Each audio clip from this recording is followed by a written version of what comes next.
I was going to tell you, like back in the day, you would just, your trash, you would just throw it off the cliff. And same with the human waste. Yeah, it just goes.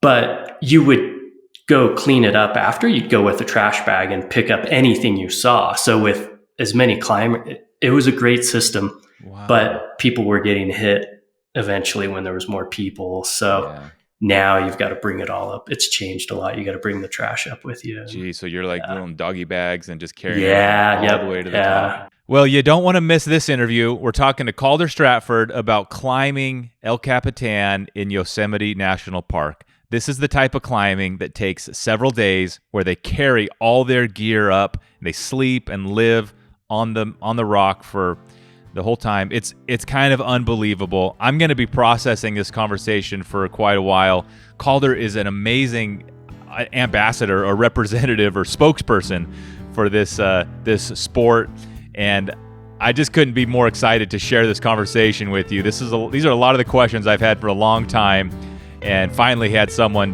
sat down who could answer them, speaking from firsthand experience. So I know you're going to love this. Let's get right to it.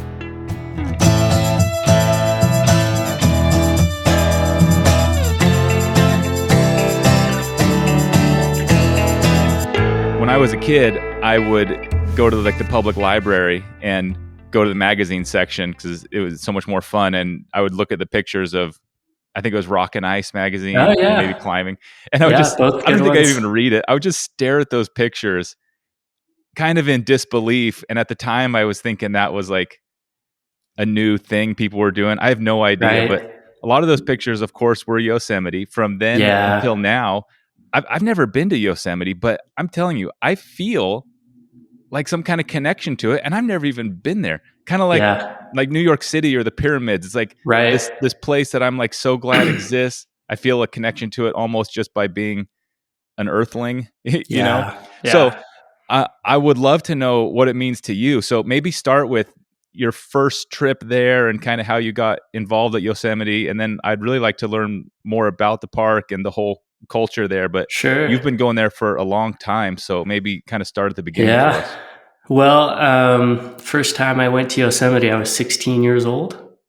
And, it's kind of like a fixture in the climbing community. Like, it's like Mecca, it's like a place that if you're into climbing, people come from all over the world. I mean, when you go to Yosemite to climb, there's people from Europe and Asia. And it's like those walls there, there's nothing like it in the world, especially with that kind of Southern California, nice weather, pretty easy access. So I was 16 years old when I first went. And like you, I'd been climbing since I was 11 and looking at magazines and books and all those things. And like nothing prepared me for coming around the corner and seeing like how big and massive these walls are.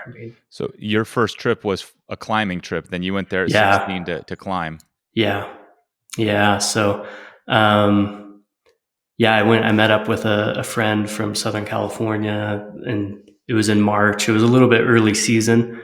And we attempted a route on El Capitan, and we got like 3/4 of the way up and then just got stormed in for multiple days. And we ended up bailing, we call it, like retreating, which took a couple days just to get down. I'm going to slow this down a little bit, and I want to just make sure I understood that. So you're 16, and how old's your buddy? And you guys go there for the first time. Is it just you guys, or El Cap? Is that, did I understand that right? Yeah. He was in his mid-20s. Craig Hobart, good guy. And he had climbed El Capitan once before, so he was kind of like the more experienced climber. Holy smokes. What was is your family really into climbing? So like the culture was already in place, or are people like freaking out back at home knowing, or do they not know what you're doing? Because it still feels pretty extreme to me. Yeah, I don't feel like they totally, no, there's no climbing in our family. I got into it through the Boy Scouts when I was like 11 and 12. I grew up in Southern California and Lake Arrowhead, the mountains of San Bernardino. And I went climbing down like by Lake Paris. It's just, they call it Big Rock. It's just kind of small granite outcropping, and learned to climb there and just got totally hooked, you know? So, um, Wow. but yeah. So I'm just, when I was 16, I was I was up to just nonsense. This is like an attempt like that again, like multiple days is such an undertaking. And when you were 16, obviously you knew what you were up against. Yeah. But maybe what was that really like when you were kind of getting up there? Was it a little? Did it feel like a reckless thing, or did it feel like that was the step you were at with your climbing? Or No, I felt like that's where I was at. I mean, I was like obsessive about it since I was like 12, yeah, and kind of always with an eye of that type of climbing. It's called big wall climbing. And kind of the quintessential big wall is El Capitan. You know, I mean, yeah. it's like whenever you talk about routes and what's next, I mean, it's kind of a goal for a lot of people is to climb something on there, you know. So Describe the process of bailing. That's something I've always felt about climbing, that there kind of is no way out. It's like only one way to go. But maybe describe what it means to bail, because apparently there yeah, is. there is. It's a lot of times it's harder than going up, you know, especially depending where you are on the cliff. And some routes it would be almost impossible. This particular route, if anyone knows, it was Zodiac, and what we were able to do is like, you know, you when you're climbing up a cliff, you're kind of like you have this like arsenal of tools, you know, that you're reading the crack and you're placing this gear, and that's kind of how you make upward progress and protect yourself against falling and things like that. So on the way, if you're going to go down, one of the challenges is that it's so steep. I mean, much more steep than vertical. So like if you were to just drop a rope length like 200 feet and rappel to the end of the rope, some sections of the cliff you could be 30 or 40 feet away from the cliff. Huh. So you wouldn't be able to get to the next anchor and repeat the process. So kind of what you do is someone will lower you, and as you're being lowered, you kind of kick in and out of the cliff and place gear in the cracks and clip the rope in, so that as you're lowering, you're staying close to the cliff face. And then you get to an anchor, and then the person above you would lower the haul bag, Huh. and then they would rappel down the rope that you lowered on and take the equipment out of the crack, and then you kind of pull them into the anchor, and then you pull your ropes down from that point, and then you repeat that like you know 15 times or something to get down, depending on how high up you are. So yeah, it's a process. Yeah. Are you only communicating with your buddy just by kind of shouting and yelling? Yeah. Because you're oftentimes, I don't know, how far apart are you at times? 100 feet or 50 feet, or maybe not that far? Well, a rope length is like 165 feet to 200 feet. And Okay. so, when someone's just starting out a pitch, that's like a rope length basically. Yeah, they can be as far as 200 feet away. So yeah, a lot of yelling, but it's also kind of this script that you're both familiar with. Like if you've climbed with a particular partner a lot, there's not whole lot of communication. I mean, you know what to expect, and they know what to expect, and Huh. you kind of work really well as a team. What about that moment where you kind of decide to bail on the whole climb because someone's at the top, unable to pass like an obstacle or something? And is that single person making the decision, or then you come down and let the other guy take a swing at, or how do you make a big decision like that on the side of the cliff? Yeah, it's something you talk about together. It's funny, like, I mean, people will go to any length to like get to Yosemite. I mean, maybe fly halfway across the world and you know take weeks off of work and get the right equipment. And then it's funny when you get up there, it's such an unnatural feeling and pretty scary that like you could drop a toothbrush and go down. I mean, it's very common when you're like just starting out, I would say more than half the parties, if they're on like their first or second or third LCAP attempt, they'll probably bail, like Oh. 50-50 chance, Huh. But no, it's something you talk about. In our case, I was in high school and it was spring break and we were kind of pinned up there in a storm and running out of time, and he had to go back to work. So it was like, well, I got Yeah, it to was go the to weather that shut school. you guys down, I Yeah, guess. So yeah. So we ended up coming down. when you're dragging, I can't, like you said, you have this toolkit or this arsenal of gear, and Uh-huh. you're dragging it up the mountain, but you're not actually like carrying it up the mountain. Does it kind of stay in a bag and then you like pulley it up, or could you describe that? How much Yeah. gear and how actually that stuff kind of gets moved up and fastened and anchored, and how you're supposed to climb with that much equipment around? I never really understood that. Yeah. So the tools that you use in the cracks, like you kind of read the rock. I mean, I kind of say with climbing, there's like two aspects. There's the physical part of it where you're trying to make like upward progress, and then there's this other kind of mechanical aspect where you're trying to make it safe. You're trying to read the cracks and protect it the best you can. So those tools that you use to protect the climb, that you have on you, and it can be depending on the route. I mean, you can have 20-30 pounds of equipment. And then there's everything else like water, food, your sleeping equipment that gets hauled up in a bag. They call it haul bags or pigs. Those get hauled up rope length by rope length. And it's done with like pulleys and mechanical advantages. It's all very kind of like mechanical, and sometimes they're too heavy for one person to do. So you need to wait for the second person to get there, and then they counterweight the Gosh. the line, and then But as you get higher on the route, you've drunk more water, eaten more food, and it gets lighter and lighter. Wow. So People have been climbing El Cap for, I don't know what, let's say like 75 years or maybe yeah, 100 years now. I don't know. yeah, Um, and there's probably a lot more traffic than I realized going up and down there. So talk about and I'm sure there's an impact on the rock, but I know you're like hammering things in a lot of times. And yeah.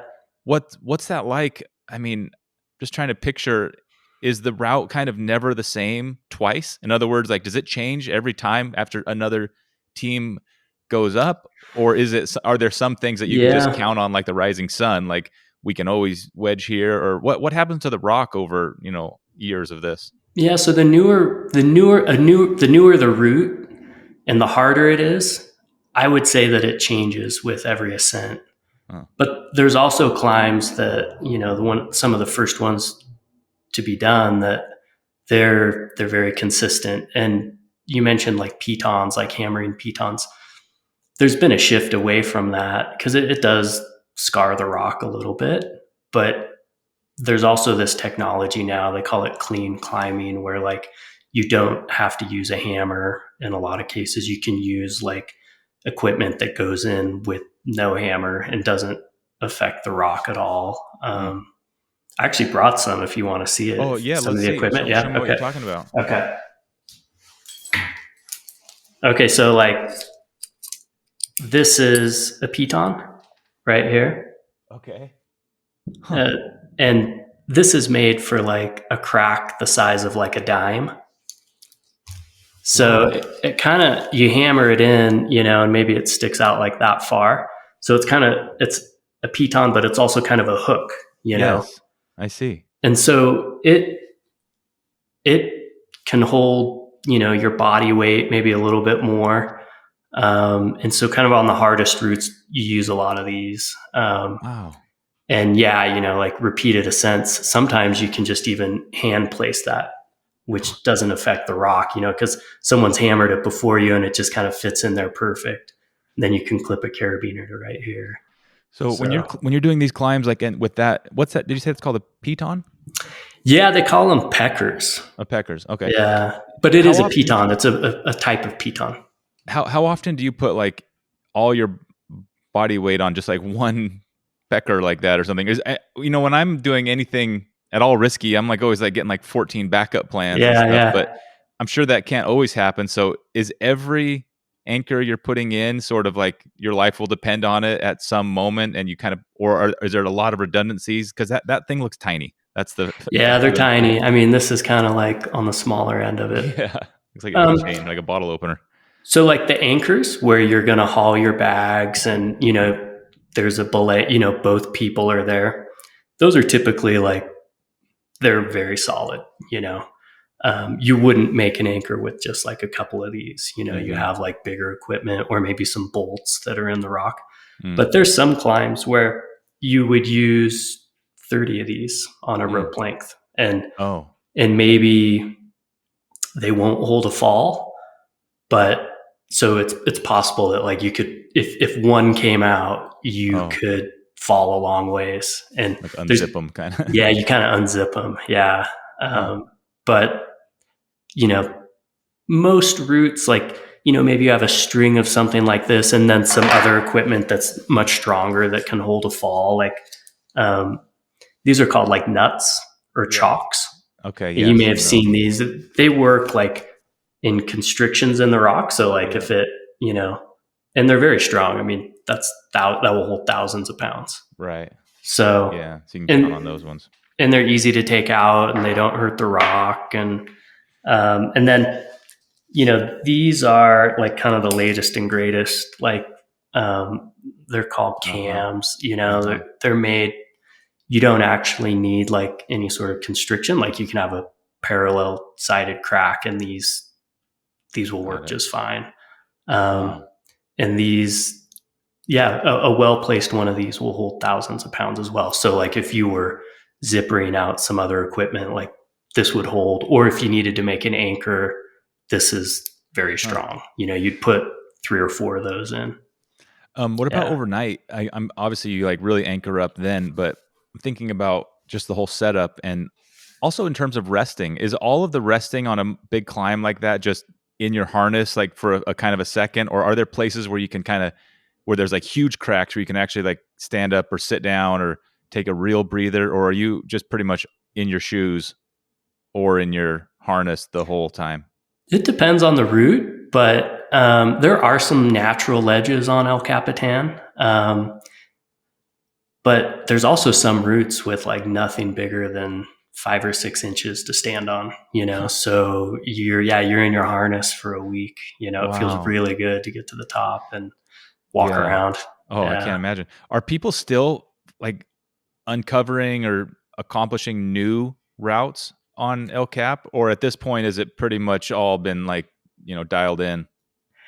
There are people, and it's pretty few and far between at this point because Huh. a lot of the obvious lines have been done, and sometimes there's variations. Like they'll go on an existing route and then Oh, do 500 or 600 feet of new stuff and come back in. But there's over 100 routes on El oh. Capitan, and yeah, it's pretty much been done. Although I'm always shocked that Someone someone else can comes have a up with something. spotting scope and come up with some line that I never even saw. So um, how does like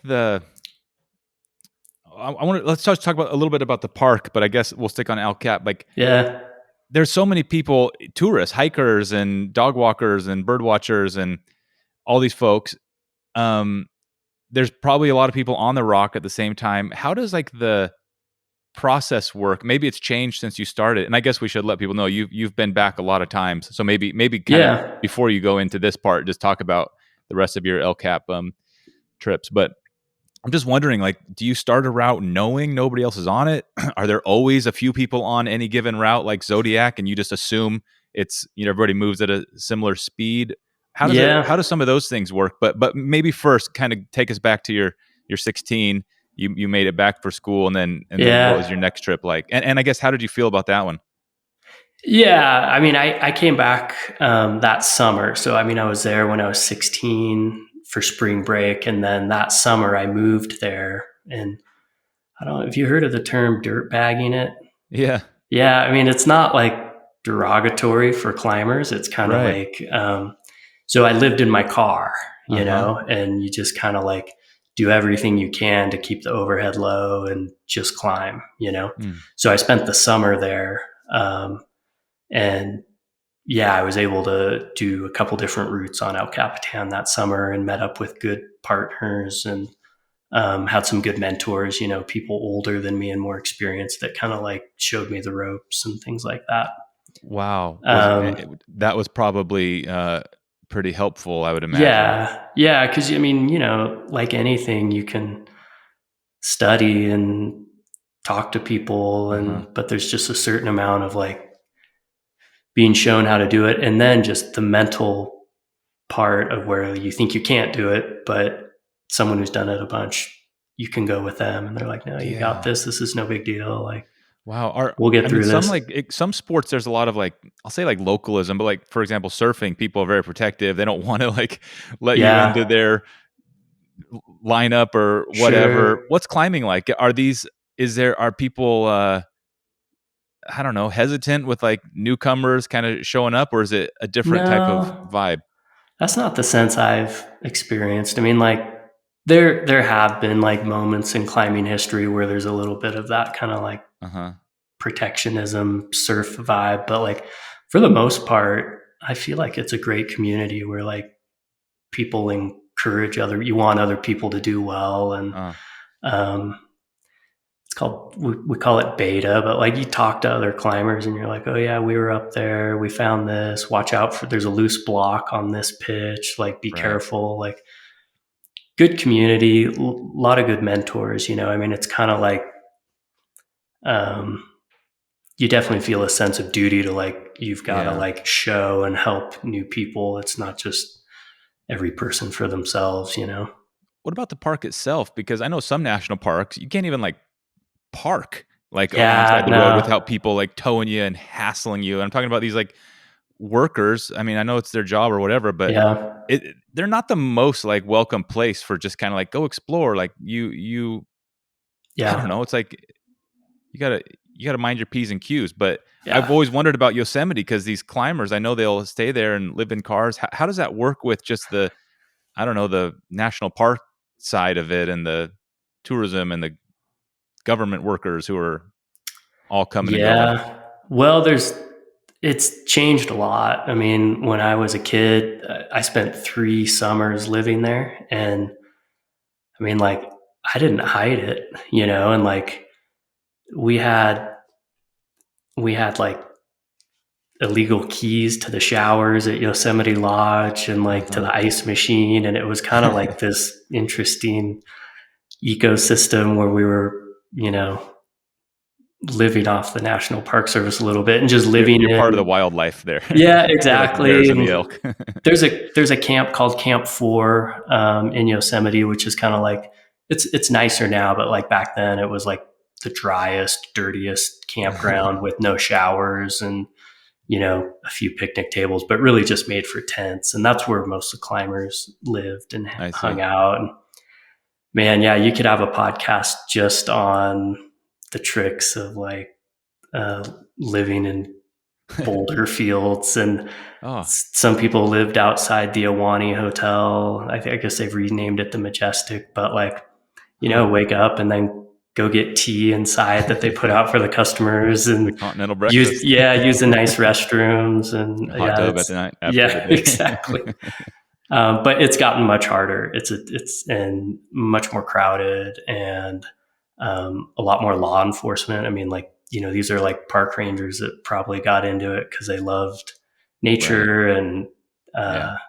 yeah, now they're carrying firearms and having to enforce rules and things like that. Yeah. Are you required now or even then to like get a permit or something to go to the rock and climb, or is that part of it still kind of just Wild West? You know, it was Wild West forever until last year. They Oh, started a permitting process. Yeah, kind of crazy in a park like Yosemite, you know, where there's rules for everything. yeah.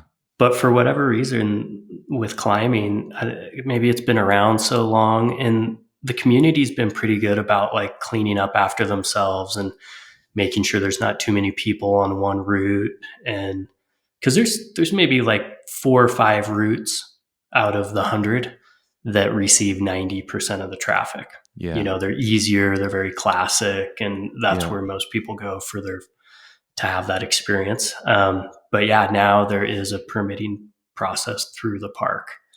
What It's happens if someone's still coming down and then somebody else is coming up at the same time? Does that ever happen? not usually, because you end up hiking off the top, Oh. so you're not rappelling down Oh, the I'm thinking if somebody face. bails though, like you got Oh, wrecked by a storm or something.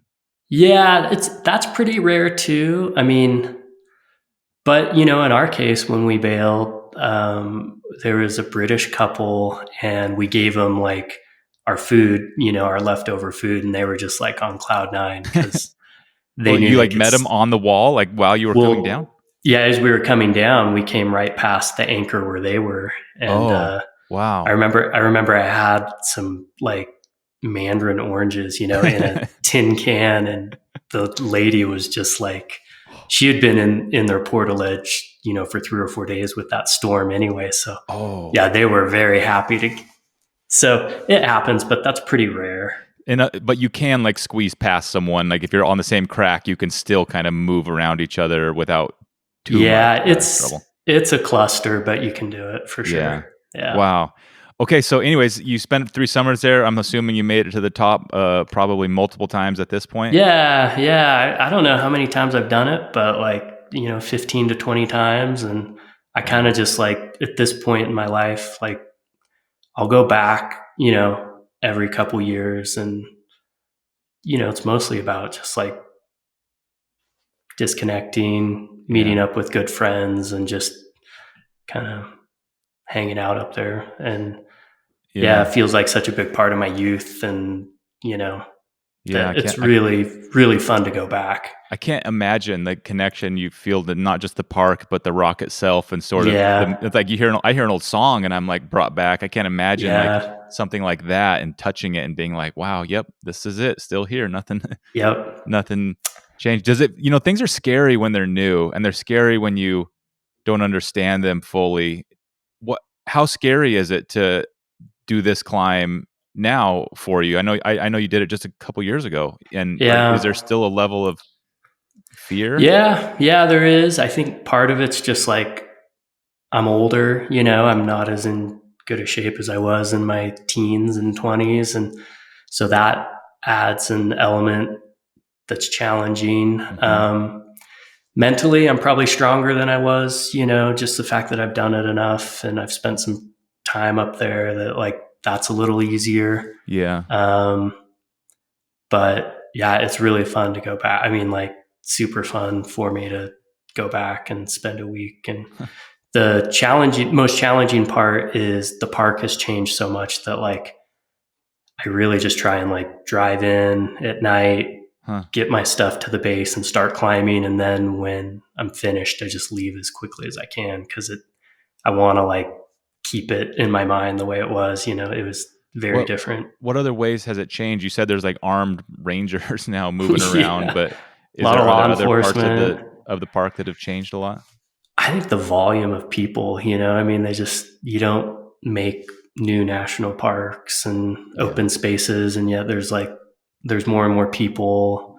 People are traveling more from overseas. And I think there's just more interest in the outdoors, so like it's very, very busy, like I think to get a campground, I mean, you got to be like 6 months ahead, and like, you know, almost like Napster on eBay or something, where you have to like have software to like get in and Yeah. get a spot to get a little campsite. So yeah, it's Yeah. changed a lot. I feel lucky to have experienced it before it got too Oh, crowded. no kidding. I mean, what you experienced was basically what people were experiencing in the 70s and 80s and probably Yeah, the 50s and yeah, 60s. It probably hadn't. I mean, I don't know. Maybe those guys would tell a different story, but I'm yeah, sure it's made some leaps and bounds changes since the 90s. yeah, yeah, for sure, absolutely.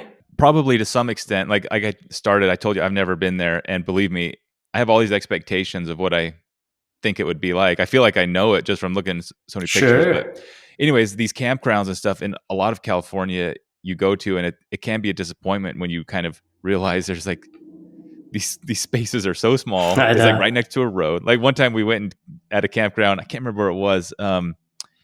In Southern California on the beach, and it was like literally right next to the freeway. It was like Yeah. the campground was right there. And I'm just in terms of expectations and people going to these places for the first time, I'm sure that a lot of these camping experiences are not exactly like underneath Half Dome, looking at the whole No. valley from your window of your tent.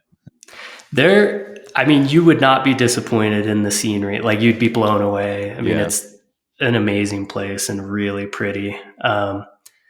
The crowds, yeah, it can wear on you, but sometimes if you didn't experience it before, you have no frame of reference, and it just is amazing. I see Yeah. that with like the town I live in. Like, it's Yeah. blown up in a similar way, and it's like the people that move here pretty happy, they're Yeah. just happy, and it's the people that have like seen it change. They're just like, oh, it used to be this way or They're that the way. But grumps. yeah, a good solution for Yosemite is like, don't go in the summer. Okay. Just like go in early spring. The waterfalls will be going. Yeah. Yeah, you'll have to wear a jacket, but So if not. someone like me who's not going to climb anything, if there's hikes, there is a trail up to the top of Half Dome. Is that where like the more hiking type trail is? What are some of the things that people do when they go to Yosemite for a long weekend or something? Yeah, you can hike Half Dome if it's pretty long. I think it's 12 miles. And some pretty technical, when you go up the cables at the end. I mean, it's not for the faint of heart, but more than just really a hike. pretty. Yeah, I mean, it's on the spicier end of hiking, but still, it's not like you're roped up or anything. Yeah. There's all the waterfalls. You've got like Vernal Falls and Bridal Veil Falls and Upper Yosemite Falls, Lower Yosemite Falls. There's a lot to see. There's Glacier Point Apron, and then the architecture is really cool too. I mean, kind of that golden age of California. That these, like the Ahwahnee Hotel. Again, it's been renamed because of a trademark lawsuit, but really beautiful architecture, and some of the buildings are really nice. I don't know what the name of that like California mountain, Sierra Mountain feeling architecture style is, but it's amazing. It is. Disneyland like did a good job recreating it in their park, and it's like the Smokey Bear feeling, and it's like I actually can't picture that hotel, so I'm going to look it up when we're done. I know what you're talking about. Even the signs themselves just like convey this feeling, this kind of natural park, Smokey Bear energy that's just so like warm and classic somehow, right? Yeah, the vibe is very good. I mean, you'll have to fact check me on this, but I don't know if you've ever seen The Shining, where they have that hotel that's at Mount Hood, Oregon. It's the same architect who designed the Ahwahnee Hotel. And it's just like, it's really grand, just like huge logs and open spaces and all this stonework. And I mean, it's spectacular. There's something about that. It's like the best and most grand and beautiful that man can create and build, and not compete, but you put that like adjacent to nature, the most beautiful natural valley, or one of these kind of wonders of the world, and you come away with like just inspiration. It's really inspiring, I guess, from all sides. And then you get great weather, and you got like the trifecta, right? Totally. No, it's so the architecture is cool too, worth looking at. And I've been able to eat in the dining hall a couple different times of the Ahwahnee, and you feel like you've gone back in time. It's really cool.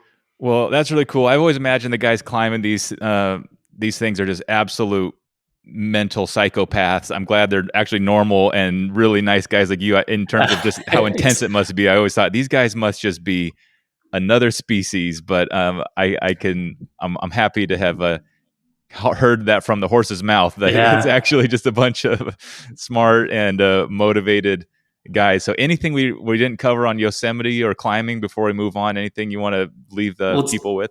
Just on that thought, I mean, I think it's like a lot of things where like from the outside it seems reckless and dangerous. And for me, and I know a lot of my friends that do this type of climbing, you're trying to make it as safe as possible, so you're trying to like couple your experience and skill and equipment and kind of take what normally would be a really dangerous experience and kind of like Mm-hmm. make the risk manageable so that you can, there's always a margin of risk, but like, Mm-hmm. I don't want to die. No, none of my friends that are climbers want to die. We want to like safely have Yeah. that experience. So it's, Well, I said that sounded like a slur, but the truth is, like when I was a kid looking at these magazines, and I think most people, like when the movie came out a few years ago of Alex Hanold, Honnold, yeah, that was a free good climbing, one. most people, aside from thinking that these guys have like a screw loose, it's just plain Yeah, inspiring to see people achieve greatness. And yeah, it might take like a screw loose to be the one to do some of that, but that doesn't necessarily mean that it's criticism. I don't know. I think it's easy to cheer on, and most people get inspired when they see people do. Extreme sports would be the obvious example. These yeah, whatever the skateboarders or the um, big wave surfers, whatever it is, it's usually kind of like you're like fist pumping when you see the yeah. latest record go down.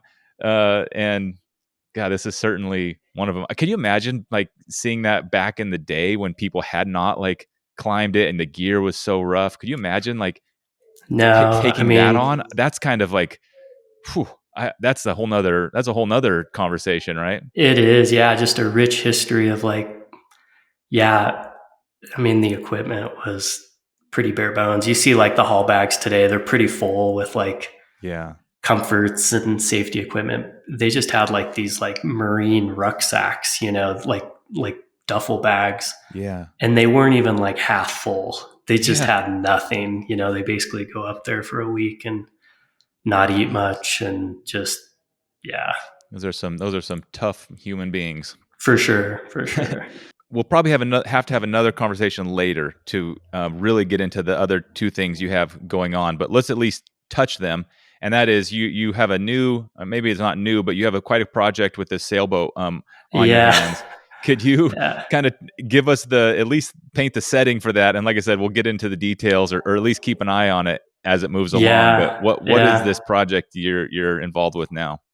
So I spent my early 20s living on a sailboat and kind of ended up working on sailboats for a job and traveling on them. And I ended up buying this boat when I was like, it's like 27 or something. It's called a Bristol Channel Cutter. And it's just kind of been this like eternal project that I've been working on. I had no idea that, I mean, it takes tens of thousands of hours to like Yeah. do it. And it's one of those skills that like, I feel so many skills on the internet there's a lot of knowledge that's like been very accessible and you can kind of like, Mm-hmm. go on YouTube and learn how to like sweat copper and put a boiler Mm-hmm. together. But like the boat building is still kind of mysterious and hard to like Mm-hmm. get a lot of the tricks and methods. So Hmm. yeah, I've been working on this sailboat for since I was in my mid 20s. I'm 44 now. Oh wow! So this is not So a new project then. no, this is not a new project. I'm pretty close to being done. And then we sold our house, which had our shop there. And so it's wrapped in plastic outside as I build a new Huh. shop where it will go and I can finish it up. But Is it made of wood? it's a fiberglass hull. And so I've been building it out from a bare hull. So doing all Wow. the interior work and putting a new engine in it, all the electrical and plumbing and all of that stuff. So Holy smokes! So yeah, it's wrapped kind of at the moment until you get a new shop, sort of to dig yeah, back into it. It yeah. sounds like. I've been working on the shop for about a year and a half now. So Okay. I'm getting closer, but Is the shop pretty much going to be like what's a shop for boats? That's called a shipyard. Is it pretty much designed for this project, or is this going to be a shop no, for all sorts of stuff? it's all sorts of stuff. I like woodworking and working with metal. And I mean, my hope is that the boat is not going to be there for decades. That like it's something I can wrap up and get that out and Yeah. use it and then have other things to work on in there. Do you find I'm just kind of thinking these thoughts over the last week, but as I get older, not that I did a lot of extreme sports or hobbies when I was younger, but I did a lot more than I do now, and I do a Yeah. lot more building and kind of workbench hobbies and these kind of things as I get older, and it seems like it might be kind of a natural move, as bodies age and risk tolerance like drops down. I got a family, Yeah. so I'm not really motivated to risk my life in the same way that I maybe did earlier. But anyways, building and learning things in that way is really satisfying and fun. Do you feel that a little bit Yeah, for yourself? sure. I don't know what it is. Yeah, like you say, but like I mean I really enjoy like building things and learning new trades and skills, and I love tools and just like yeah, and I'd rather do that than most things, like it's Yeah. really fun to build. I don't know what it is, but yeah, it's getting more intense and more intense as I get older. So Yeah, it's funny. When I was a kid, I remember my dad would like, for my parents, my family, like work and play are like interchangeable because my parents yeah, love working so much. In fact, right. one of our like family legend stories that my wife tells, when we were like dating, she came for that first Christmas, and we were not married yet. And my mom on Christmas Eve was like, "What should we do? What should we do?" Oh, and she was really excited. She's like, "I know, let's go shovel some gravel at grandma's," because there's a pile of gravel. And uh, she could not have been more serious, because that's just kind of like what they do. Anyways, when you're a yeah, kid, you just hate your life like doing things like that. And now I gotta say, I'm feeling a lot closer to that, of like working with tools and kind of just building anything is as satisfying as some of the, I don't know, mountain biking or rafting or things that I would like yeah. really go out of my way to be involved with. I'm kind of less motivated to. I don't know. I'm getting just as much satisfaction out of tinkering around in the garage with a busted weed eater. Yeah, no, I really think we're as humans we're designed to work, Mm-hmm. and modernity, kind of like modern life, is like more sedentary, and there's a lot of screens, and Mm-hmm. it's so specialized that yeah, you don't get to fix, most people don't get to like fix or build things for themselves, and Yeah. but I really feel like it adds an element of happiness that a lot of people are like searching for with, working on computer screens and not working with their hands. I mean, I think it adds a lot to life, and I think you see it with, the popularity of what you guys are doing, and the maker movement. And I mean, there's something there for sure. Yeah, it's true. You can kind of get a taste for it just by watching and seeing it, and a lot of people. That's what I feel like we have this like tough thing where we're making videos about things, but we would rather people go do them themselves. But a lot of times, then they'll just watch YouTube. Like myself, if I get on YouTube watching, I'll like the night will just like fade away, and I'm like, oh, I should Yeah. have gone out to the garage and done this or that. But your point stands, that there's just some real satisfaction in building things, and maybe for, I don't know, 100 years ago, humanity was not lacking for people Right. needing to use hands and tools. That had been like the way for thousands of years that we, and Yeah. now the Essential tools. for survival. Yeah. Yeah, yeah. I worked at an accounting job for a couple years, and that was like, it was a lot of work, and we worked really hard, long hours, but it was misery because there was nothing. It was like this compliance existence. Like you're just like looking back and doing people's taxes and making sure they did it right, not Right. creating anything of value at all. Sure. And that was like the hard part of it. I think even computer programmers are people who are making digital products, the code or Yeah. whatever. Like they're still that's still building and making and satisfying. Definitely. But oh man, when you have just like a compliance life, like my accounting job, that's something. That's something else. Yeah. No, for sure.